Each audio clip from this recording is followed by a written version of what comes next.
Okay, so hello everybody. I'm Alexander Stoffregen. I'm working for Sphera.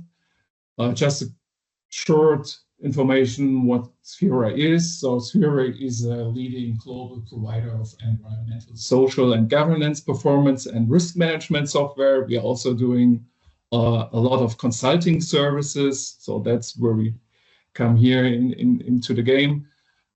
So my colleague, Oliver Schuller, who's also on the call, and myself, we have more than 20 years of experience in the field of life cycle assessment and related topics like carbon footprinting. We are both focusing on the energy sector, so oil and gas production, refineries, alternative fuels, and also mobility. So these are the fields we are mostly working on, always in life cycle assessment and carbon footprinting. In the past, we have done already a lot of association projects as well. So we are aware that the data collection might be a challenge for you. We will try our best to support you. On the slides also my email address. So when you have questions, you might have some challenges, just contact me, send me your questions. We can try to have individual meetings. And as I said, we'll try to support you with the questionnaire, but also with the data collection as a whole. Okay. Just to give you a little background about the project, so the life cycle assessment of the bitumen we will do for EUB bitumen. There was already studies before for bitumen and life cycle assessment. The most recent study is published or was published in 2020. The EUB bitumen LCA for bitumen. This report is online, so if you like, you can also have a look into it and see how this will look. The report contains the life cycle inventory or environmental profile of straight run paving grade bitumen. And the target audiences will be quite similar. This time, again, will be customers of bitumen producers, but also organizations studying environmental issues. So this can be NGOs, official bodies, industry and universities, so all kind of stakeholders who are interested in this kind of information. There were some improvement potential identified in an external review for the last study. And this is also the reason why we will have this update in 2024. So the update will revise the applied methodology. And one important aspect was that last time there was hardly no primary data included for the bitumen production. So that's why we have this time this data collection included in the study.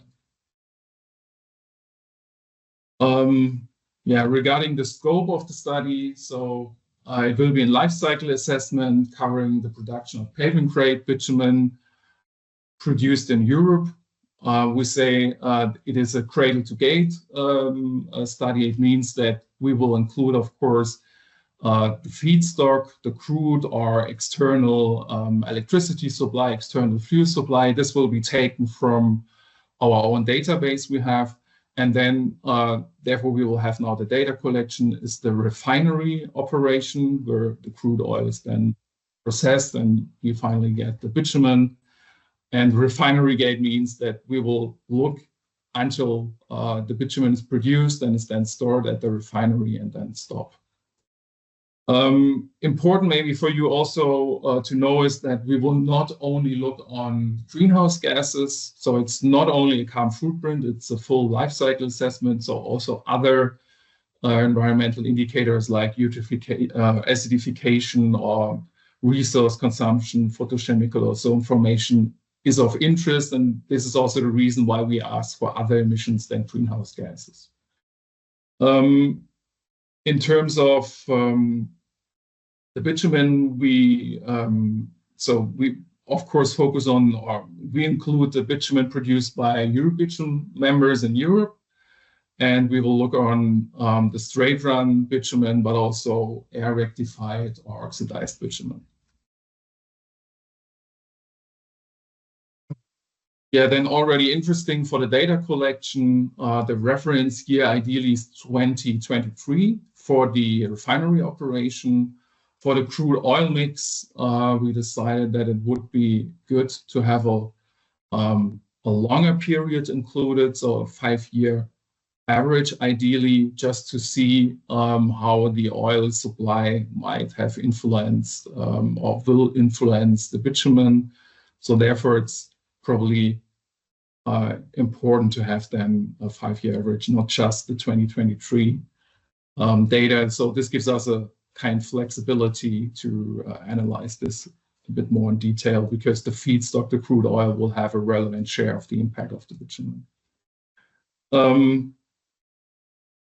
Then what is important in terms of the crude oil supply is that we have per refinery, we have some information about where the oil comes from. The impacts for the crude oil supply can be very, very different between countries. So therefore, it's important that we have kind of an oil mix you use in your refinery. So this means the country and, of course, the amount of crude oil which is then imported or used. For the refinery operation, what is important for the are the main inputs for the refinery processes, so like the atmospheric distillation or the vacuum distillation, and then in addition, the inputs and outputs, including emissions for the entire refinery, so aggregated.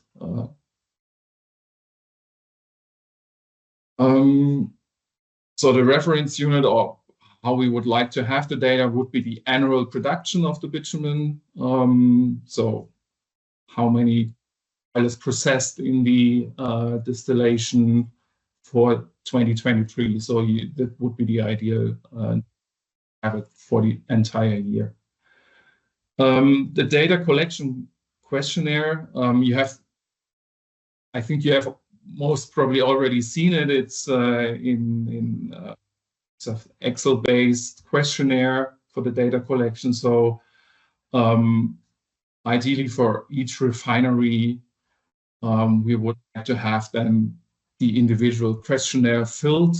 So it is for us relatively difficult if we get from each data provider a different format and processes. Therefore, it would be really ideal and very helpful to get the questionnaire we have produced for this project set up. Important is maybe, of course, the questionnaire had to be somehow generic, that it fits for everybody, more or less. But we know that for specific situations, it might not always fit. So then, of course, it is necessary to do some modifications in the questionnaire. So add lines, change names, so that's clear. Ideally, you use then comments. There's a column for your own comments when it's not self-explaining or when you feel that this would be helpful for us, this additional information. Timeline, I think this was already communicated by Shaban. So 3rd July, ideally, we would like to have back the filled questionnaires. As said, in case of questions regarding the data collection or the questionnaire, whatever it is, just send me an email. And if needed, we can have individual meetings as well, of course. After we get back the data or the filled questionnaires from you, we will have a first check of the data, which means that we will check for completeness. Do we understand it? Is there something we have directly a question so that we have the feeling, okay, it is complete, we understand it, okay? And then in the following weeks, we will analyze the data, and it might happen that we come back because there's something where we would like to verify some information or some data. So this can happen. So yeah, I hope this is okay when we maybe come back to you several times and ask questions. Okay, so yeah, my contact you will get, and I think that's fine. Also, the slides can be provided after. So then, what I would suggest is I go into the questionnaire and we'll explain a bit the idea of the questionnaire, go through the different sheets, and explain maybe the important aspects, or you might have where I might have to explain a bit the things. And then afterwards, we can have the QA session. Okay, so I change here to questionnaire. Okay. I hope it's big enough. If maybe Shibana or please, you can tell me if it's possible to see it. If not, I can even make it a bit bigger.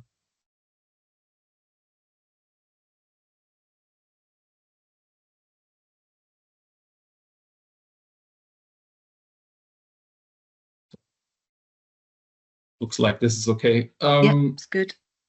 Okay, so the first sheet you will find here in the Excel file is called overview. It tells you a bit again, or summarizes a bit what I have explained already to you. So the background a bit and also the procedure.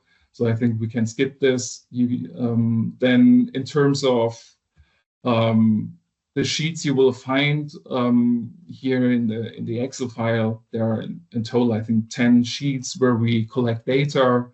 The first one is an overview of the refinery.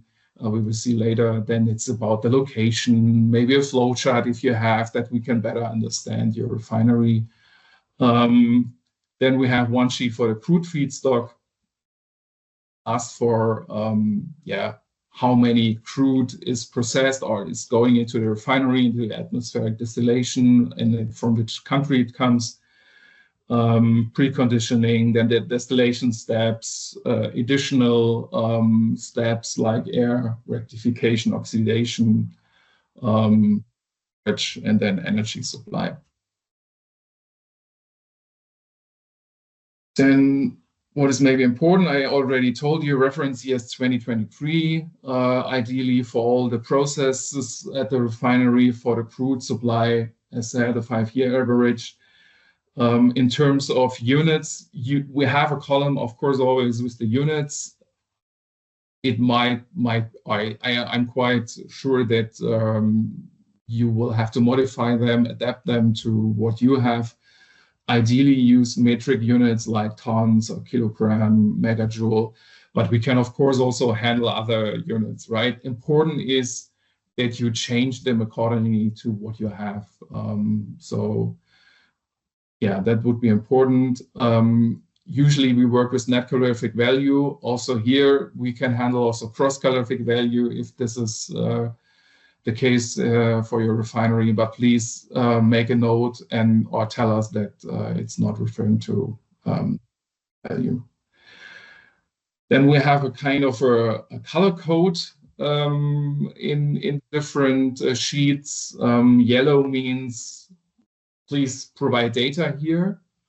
Then there's let's say a yellow, which is not so bright. It means it would be ideal to get this data as well.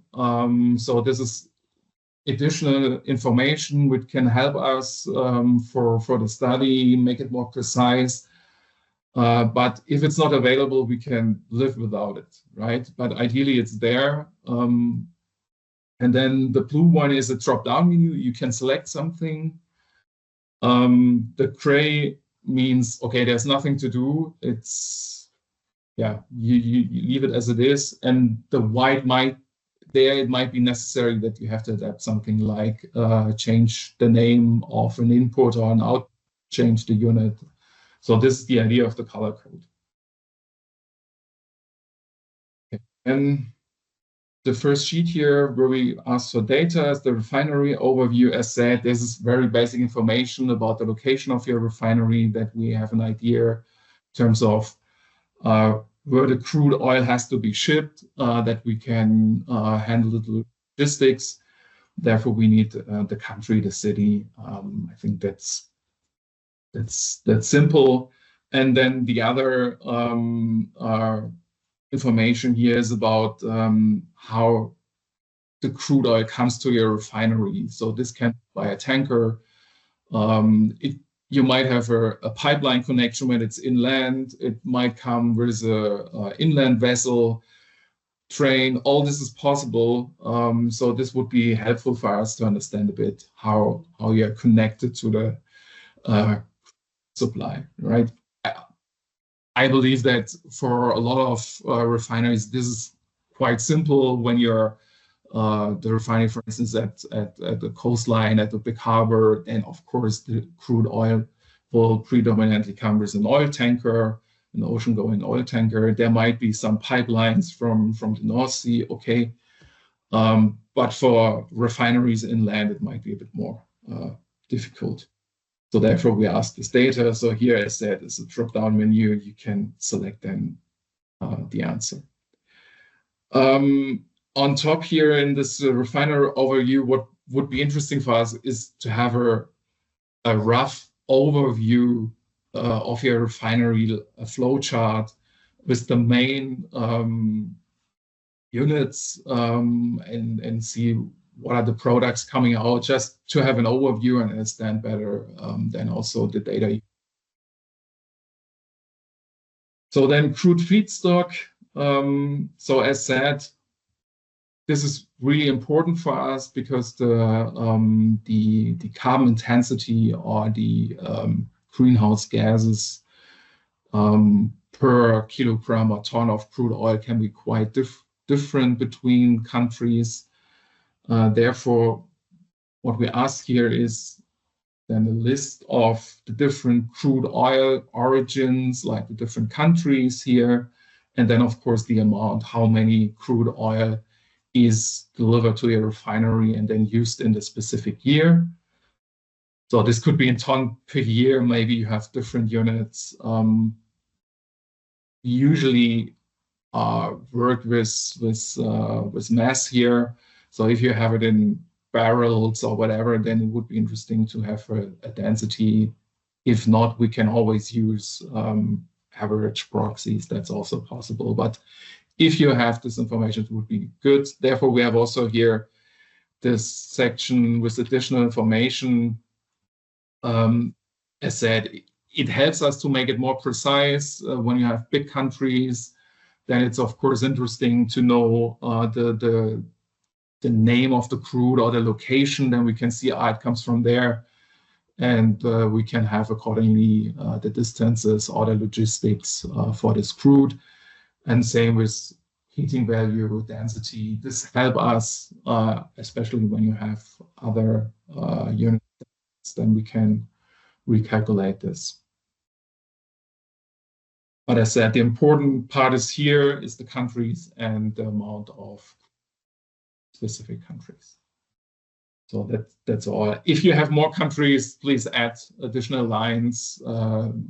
That's was hard to judge if it's even more. We thought this is enough, but okay. Whenever there's something missing a line, just add it, please. Then the next sheet would be preconditioning of the crude oil. This is the storage of the crude oil, the desalting, all additional steps needed. So what you have then is here is the input. The feedstock input is how many crude oil goes in, as said, a metric tons per year, but could be a different unit. And then on the other side is the output of the crude oil going then into the atmospheric distillation. There might be some shrinkage or whatever it is. And then interesting is the temperature, maybe. Yeah, that would be interesting to get. And then we have energy inputs. So this is electricity, heat, steam, different fuels used for this preconditioning. If available, auxiliary input, but yeah, I can understand if this is very challenging. So that's also why we said, okay, energy might be really important, feedstock output, of course, as well. That's why it's yellow. Output the same here. If you have information about process emissions, leakage, methane, whatever, then this is helpful. We can use it in the study. If it's not available, which is, yeah, it's possible, of course, then we will not have it. Next sheet is atmospheric distillation. Looks quite similar. So from the structure, we have the input, of course, here. I will come to this later. There's one upper section here with some additional information that's about the temperatures, crude oil temperature, furnace temperatures, efficiency, specific heat capacity. That's also something we partly need for the study and partly need also for the description, then in the report for documentation. And then it comes to the input part here. As said, it looks quite similar to the previous sheet. Feedstock, this can be crude oil, of course, or it's predominantly crude oil, but there can be also heavy fuel oil, other feedstocks. If there's any other feedstocks relevant for you, please indicate then the name, what it is, that we have a chance to add then the supply of this specific feedstock, if possible, right? If it is an internal recycling or whatever, then it's maybe not necessary. But if this is something from external coming to your refinery, then we want to include it. Here again, energy inputs, auxiliaries. On the output side, we have then the different products or intermediates which come out of the atmospheric distillation, not only the atmospheric residue, which goes then further to the vacuum distillation. And in addition to the amount we would like to get here is also the net calorific value. This is important because we have to do an allocation. This means that the impacts associated with the distillation until this, or the whole chain until this step here, has to be shared between the different products. And therefore, it is important for us to have the calorific value, ideally the net calorific value. If it's cross, because you are only working with cross, then we also take the cross, of course. And then output side, again, as before, for the preconditioning, we have emissions, wastewater. But as said, we are aware that this might be a challenge for you. Okay, and then vacuum distillation is actually the same, or the sheet looks the same. Of course, the products then here are a bit different. If they are different, relevant for you, just change please the names or add the additional ones if some are missing. Again, then net calorific value. But beside this, the sheets look the same. I already told you we have some columns here for comments. There's one from us where we try to give you some additional information to better understand what we are looking for here. And the same holds then true when you would like to document something, state something here, which might help us. You can do it here in the column. Of course, you can also add feedback, additional information in the emails when you send it to us. Yeah, but if there's something very specific to the number you have stated, to the value, then you can use the column here.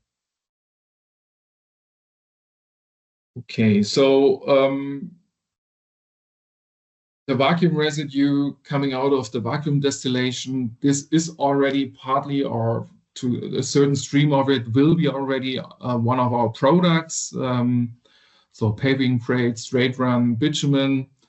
But there is also the possibility that the vacuum residue goes then further into air rectification or oxidation. Therefore, we have here also additional sheets. They look again quite similar to the first, to the one for the preconditioning. The bitumen going in, how much is it per year? Energy consumption, auxiliaries, and then how much paving grade bitumen or air rectified bitumen comes out of this process, and if available, emissions, wastewater. Same then for oxidation. I think I can skip this. It looks the same, completely the same. Here, the one sheet for polymer modified bitumen. We have also included this in the data collection. This is something which was not 100% clear if we have it in the study or not, because we were not really sure about how representative the polymer modified bitumen will be from the members of our bitumen, but I think it's meaningful to include it here. If it's available, we can at least then after we can still discuss if we include it or not. Here it's the same feedstock. Of course, there's the bitumen, and there might be additional, there's the SBS, which is added, and there might be additional additives. You have in the input side. So if there are more, please add some lines. Energy again, as said, units. I know that that's always a bit difficult on what are the units you're using usually. So as said, if it's not megawatt hour, you can use megajoule, whatever it is, but please change the unit, and ideally it's the metric units because we're used to the metric units. There's nothing else to say for the PMB. Then bitumen storage. So temperature is interesting for us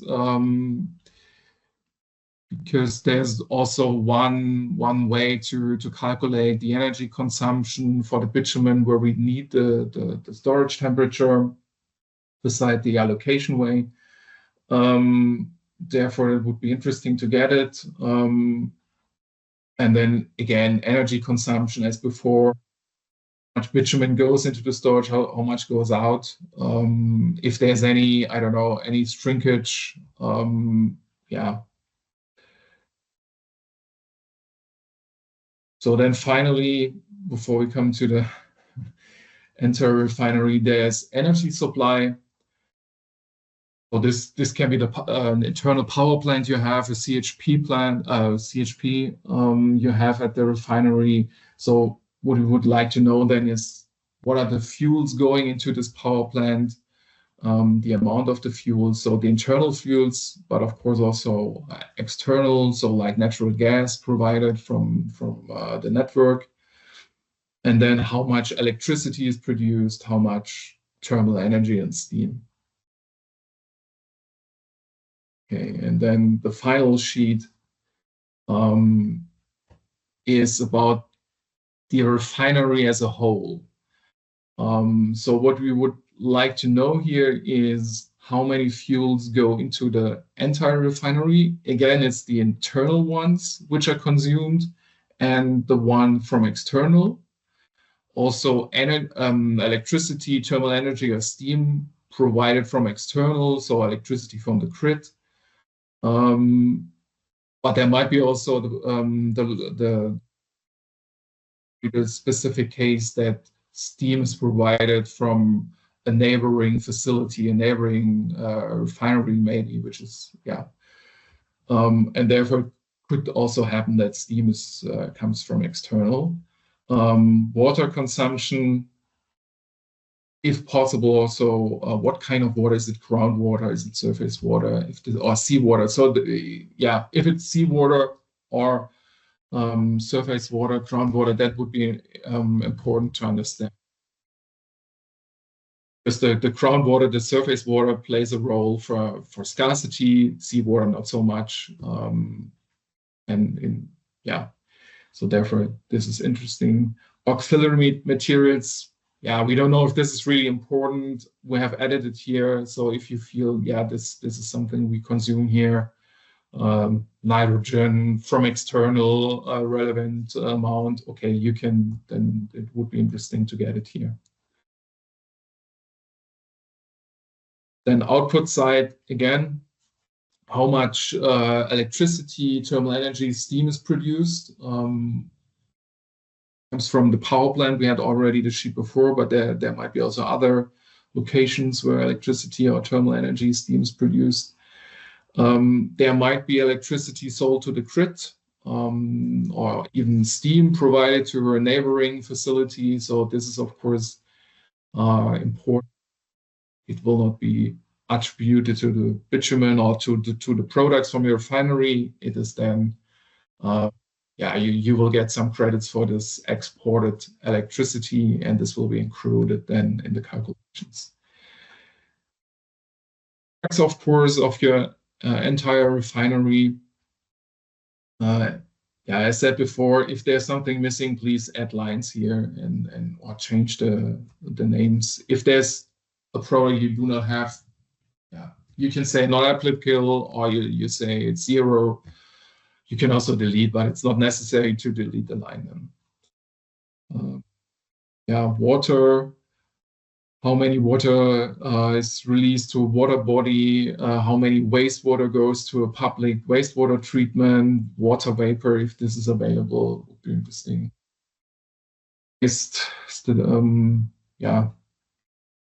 If you know what happens with the waste, that's interesting. I know that usually you have it in hazardous waste, non-hazardous waste, so it's very challenging for us to judge what will happen with this waste. So if you have a major waste stream, it would be interesting to have here some indication what it is and how it's treated, if this is available, this information. And then finally, we come to the section of the emissions. So we have what kind of emissions to air, as said before, not only greenhouse gases, because this is not a carbon footprint only, it's a life cycle assessment, which includes also other impact categories, and then it's important to have also other emissions.